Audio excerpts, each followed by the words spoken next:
The voicemail came in at 6:52 in the morning, 3 days after my mother's funeral. I was still in the same clothes I had worn to the cemetery. I hadn't slept. I was sitting at my mother's kitchen table with a cold cup of tea, surrounded by her things, her reading glasses folded on top of a crossword puzzle she would never finish, her cardigan draped over the chair like she had just stepped outside for a moment and was coming back any second. I pressed play. It was my brother Daniel's voice, smooth, rehearsed, the way he always sounded when he had already decided something and was simply informing you of the outcome. "Hey, Sarah, so I talked to the estate attorney this morning. Turns out Mom's situation is a little more complicated than we thought. I'm going to need you to sign some paperwork when you get a chance. Nothing urgent, just some transfer documents. Call me back." I set the phone down on the table. Transfer documents. My mother had been dead for 72 hours, and my brother was already moving paperwork. I did not call him back. Instead, I opened my laptop and pulled up the county property records portal. I typed in my mother's address, the house I grew up in, the house she had owned outright for 11 years, the house she told me explicitly on a Tuesday evening in October while we were watching a baking competition, that she intended to leave to both of us equally. The record loaded. A deed transfer had been filed 4 days ago, 1 day before she died. The property had been transferred in full to Daniel Mercer, my brother, sole owner. The timestamp on the filing was 3:17 in the afternoon. My mother had been in the ICU, unconscious, on a ventilator, at 3:17 in the afternoon. She had been unconscious for 6 days by that point. She had not signed anything. She could not have signed anything. My brother had forged our dying mother's signature on a property deed and filed it with the county while I sat in a hospital waiting room drinking bad coffee and praying. I closed the laptop very carefully. I set my hands flat on the table. I breathed in through my nose and out through my mouth, the way my therapist had taught me. And then I did what I always do when someone underestimates me. I started making a list. My name is Sarah. I am 31 years old. I am a licensed title insurance underwriter. I spend my day reading property records, chain of title documents, and deed transfers. I catch errors, fraud, and forgeries for a living. I process hundreds of real estate transactions a year. I know exactly what a fraudulent deed looks like because I have flagged them, reported them, and testified about them in court proceedings. My brother had just committed real estate fraud against someone in the one profession best equipped to dismantle it. He did not know that yet. I had time. Let me back up, because you need to understand what this house actually meant. My mother, Patricia, bought that house in 2013 with the settlement money from a workplace injury that had taken 2 fingers on her left hand and ended her career as a seamstress. It was a small craftsman bungalow in Asheville, North Carolina. 3 bedrooms, a covered porch, a backyard with a fig tree. She had planted the first spring she moved in. She paid $187,000 cash. She told me it was the first thing in her life that was entirely hers and could not be taken away. She was wrong about that last part, but she did not know it yet. Daniel had always been allergic to permanence. He moved between cities, between jobs, between relationships, the way some people flip channels, restless, certain something better was about to appear. He was charming in the way that people are charming when they have never had to be accountable. He borrowed money with the confidence of someone who had never once been asked to return it. Our mother adored him. She called him her free spirit. She gave him $14,000 when he wanted to open a food truck that lasted 4 months. She co-signed a car loan he defaulted on, which damaged her credit for 3 years. She wired him $6,000 once because he said he had a medical emergency that turned out to be a security deposit on an apartment in Austin. I paid her back for the car loan damage quietly, over 2 years, without telling her where the money was coming from. I was not a martyr about it. I want to be clear about that. I didn't help my mother because I wanted credit. I helped her because she was my mother, and she had worked until she lost her fingers, and I was capable, and she was not. And that was simply the math of the situation. But I had been watching the pattern for years, and I knew exactly where it ended. I knew that the house, the only real asset she had, the thing she had bled for, was going to become a problem the moment she could not defend it herself. So 3 years ago, I did something quiet and careful.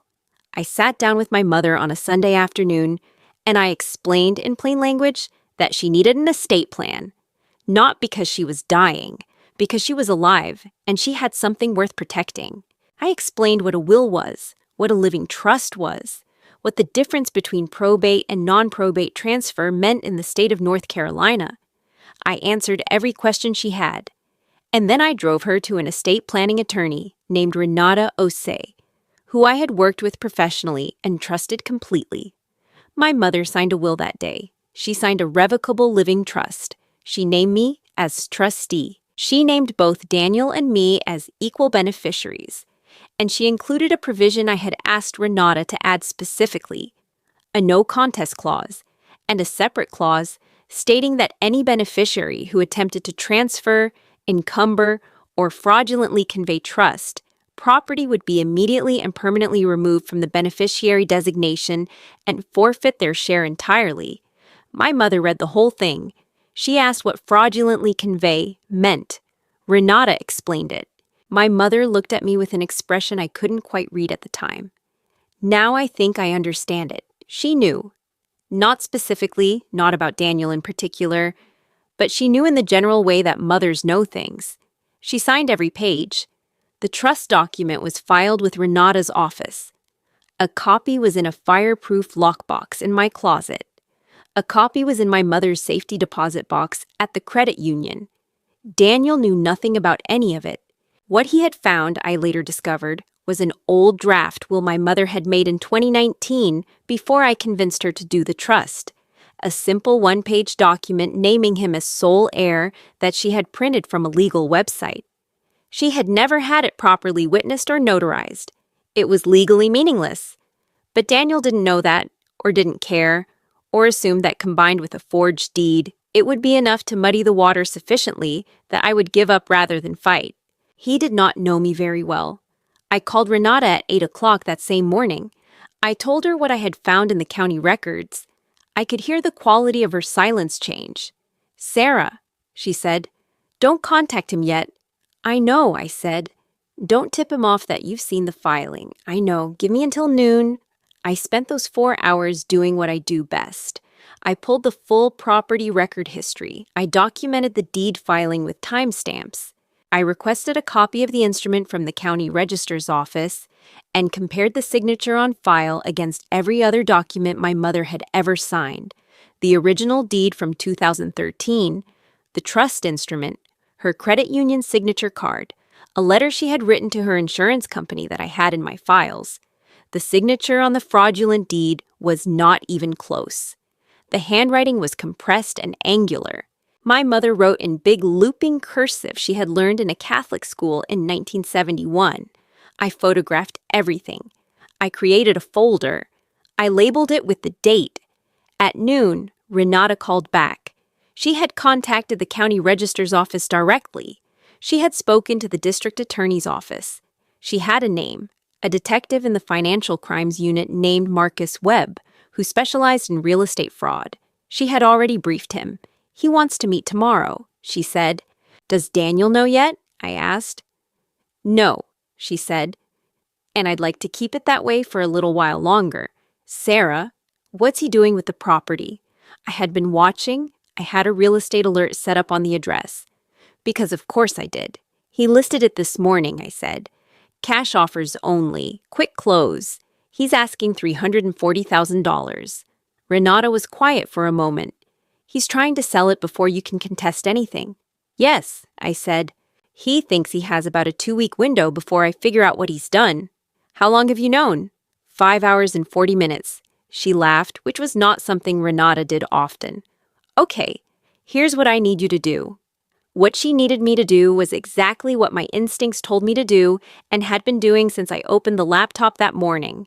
Document everything. Preserve everything. Don't move yet. Let him commit more fully before the trap closes. The listing went live on a Thursday. By Friday afternoon, Daniel had scheduled 3 showings for the following week. I knew this because the listing agent, a woman named Cynthia, who worked out of a downtown Asheville brokerage, had entered them into the MLS calendar, which I could see because I worked adjacent to the real estate industry and had professional access to certain databases that the general public does not.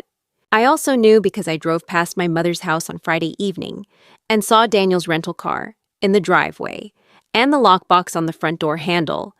And I sat across the street for 20 minutes watching the lights move from room to room as he walked through my mother's home, deciding which of her belongings were worth keeping and which would go to an estate sale. I did not go inside. I did not confront him. I drove home, made a bowl of soup, and called my college roommate Maya, who is now a family law attorney practicing in Raleigh, and who has been my emergency contact in every sense of the word for the past 9 years. He's listing it for $340,000, I told her. I know, she said. Renata called me. She called you? You have a small army, Sarah. You just don't always know it. She paused. How are you? I thought about the crossword puzzle on my mother's kitchen table, the cardigan on the chair, the way she used to fold the corner of a page in a book, even though I kept buying her bookmarks. I'm fine, I said. I'll be fine after. Are you ready for Monday? Yes. Monday was when the first showing was scheduled. We let it happen. This requires some explanation, because the natural instinct when you discover someone is fraudulently selling a house that belongs to you is to stop the sale immediately. Send a cease and desist. Call the agent. Alert the county, and we could have done that. Renata could have filed a LS pendens on the property that same Thursday and frozen every transaction in place. We chose not to. Detective Webb explained his reasoning clearly. Ellis Pendens would tip Daniel off and give him time to construct a defense, find an attorney, move assets, or simply disappear for a few months the way he had done before when things became uncomfortable. What Detective Webb wanted was Daniel actively engaged in the fraudulent sale, showing the property, negotiating offers, receiving earnest money, so that the charges would include not just the forged deed, but active real estate fraud, wire fraud if any electronic transfers occurred, and criminal impersonation of a deceased person. Let him dig, Detective Webb said. People like this always dig. So we let him dig. I went back to work that week. I sat in my office and processed title searches and reviewed transfer documents and behaved as though my brother was not actively trying to sell my dead mother's house out from under me. My colleagues thought I seemed calm for someone who had just lost a parent. They didn't know that for me, calm has never meant okay. Calm means I'm working on something. What I was working on was a parallel title search on my mother's property, a complete chain of title going back 30 years, documented in a format suitable for court submission. I had Renata's office prepare a certified copy of the trust instrument. I had Maya draft an affidavit of beneficial ownership. I had a forensic document examiner, someone I had referred cases to professionally, provide a written opinion on the signature discrepancy with side-by-side comparisons of the forged deed and authenticated samples of my mother's handwriting. By the time Daniel accepted a cash offer of $318,000 on a Wednesday afternoon, we had been ready for 4 days. The buyer was a real estate investor named Patrick who planned to renovate and flip the property. His agent submitted the offer at 2 o'clock. Daniel accepted at 2:45. The earnest money, $9,500, was wired to an escrow account at a title company downtown by 4:30. That wire transfer was the moment Detective Webb had been waiting for.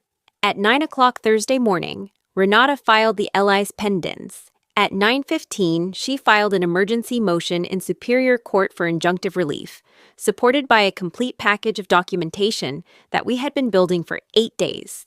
At 9:45, a judge signed a temporary restraining order halting all transfer of the property. At 10 o'clock, I drove to my mother's house. Daniel's rental car was in the driveway. He was inside. I could see through the front window, on the phone, pacing. Probably talking to Cynthia about next steps. Probably already calculating how quickly they could get to closing.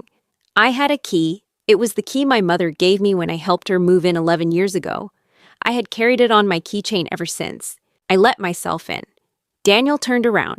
The expression on his face moved through several phases very quickly. Surprise, irritation, the beginning of the reasonable explanation he had been preparing, and then he saw what was behind me.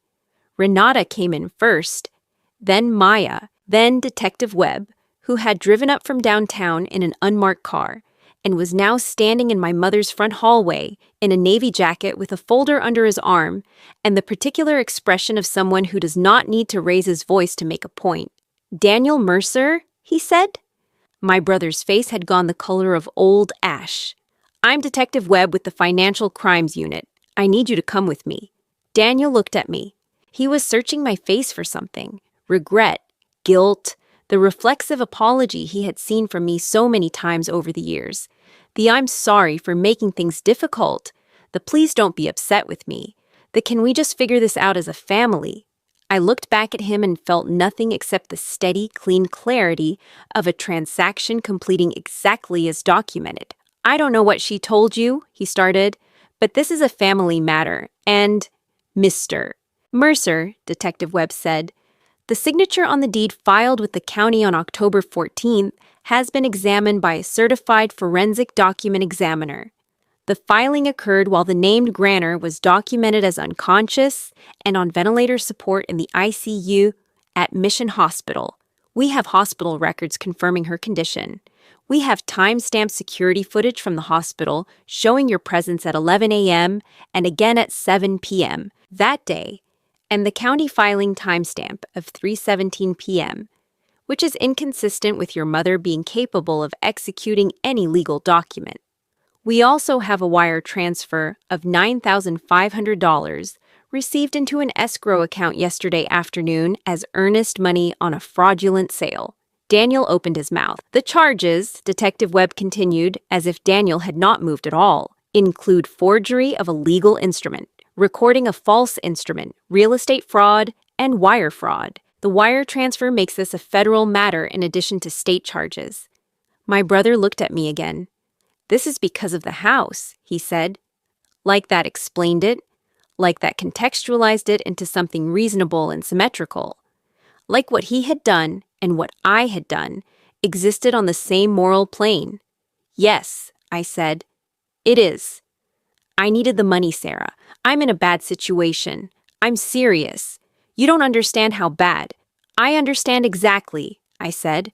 "I've been understanding for 15 years. There is a particular kind of grief that does not look like crying. It looks like standing in your dead mother's living room, watching your brother be read his rights, and feeling the weight of every $14,000 food truck, and every forged cosign, and every wire transfer for a security deposit in Austin, feeling all of it as a single accumulated mass, and watching it finally stop moving forward because you put something solid in its path." I did not feel triumphant. I want to be honest about that. I felt tired in a way that was different from exhaustion. The kind of tired that happens when you finally put down something very heavy that you had been carrying so long you forgot you were carrying it. Detective Webb escorted Daniel to the car. The listing was pulled from the MLS within the hour. Renata contacted Patrick's agent to explain the situation. The earnest money was returned. The Ellis pendants would remain on record until the court proceedings concluded. The fraudulent deed was voided by court order 11 days later. The trust, which had been valid and controlling the entire time, was confirmed as the governing instrument. As sole trustee, I became the sole authority over the property, the no contest clause and the fraud forfeiture provision, the one I had asked Renata to include 3 years ago, the one my mother had asked about, the one Renata had explained while my mother nodded slowly, in a way that I now understood more fully, activated automatically upon Daniel's criminal conduct. His 50% share of the estate transferred to me, not because I was greedy, not because I wanted to punish him more than the law already would, but because my mother had built something from a workplace accident that took her fingers and her career, and she had trusted me to protect it. And I had promised her I would, and I intended to keep that promise the way I kept all my promises, quietly, completely, and without requiring anyone to witness it. Daniel's attorney tried to argue, in the initial hearings, that he had not understood the trust provisions, and therefore could not have knowingly triggered the forfeiture clause. The judge noted that the relevant document had been signed in the presence of a licensed estate attorney, that Daniel had been notified of the trust's existence in writing 3 years prior, and that regardless of his understanding of the civil consequences, the criminal conduct was not in dispute. He pleaded guilty to forgery and recording a false instrument. The federal wire fraud charge was resolved in a plea agreement.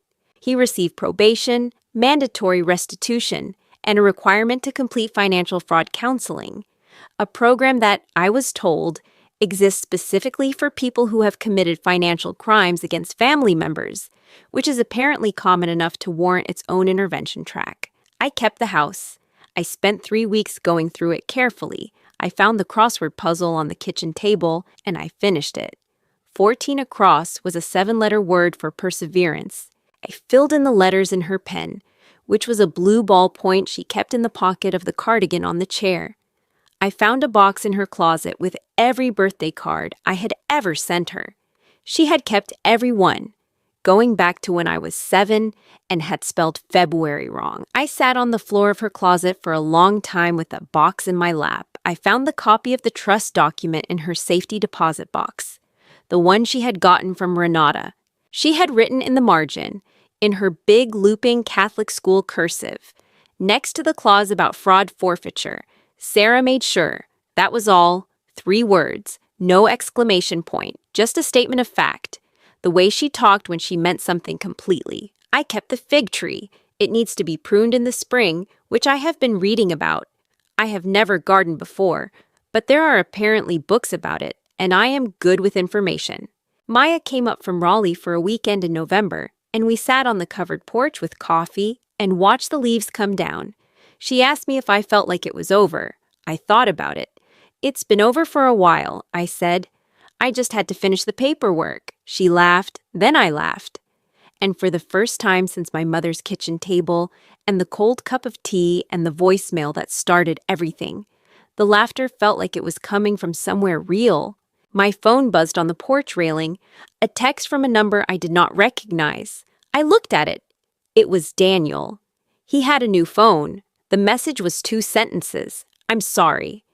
I know that doesn't mean anything. I set the phone down and looked at the fig tree. He was right that it didn't mean anything. Not yet, maybe not for a long time. The kind of trust that gets forged, not the legal document, not the instrument with the notary seal, but the actual thing, the weight of it, the thing you carry between people over years, that does not transfer with a signature. It cannot be recorded with the county, it cannot be restored with a text message, and it cannot be voided by a judge. But I also know what my mother would say, because she told me once, in the same conversation where she explained that the house was the first thing in her life that was entirely hers. She said, "The people who hurt you are still people, Sarah. That's the hard part. They don't stop being people just because they hurt you." I didn't write back. I also didn't block the number. I put the phone in my pocket and picked up my coffee and watched the fig tree lose the last of its leaves in the November wind. And I thought about spring and pruning and what it means to tend something carefully over a long time so that it keeps bearing fruit. I was home. I was finally actually entirely home. And this time, my name was on the deed.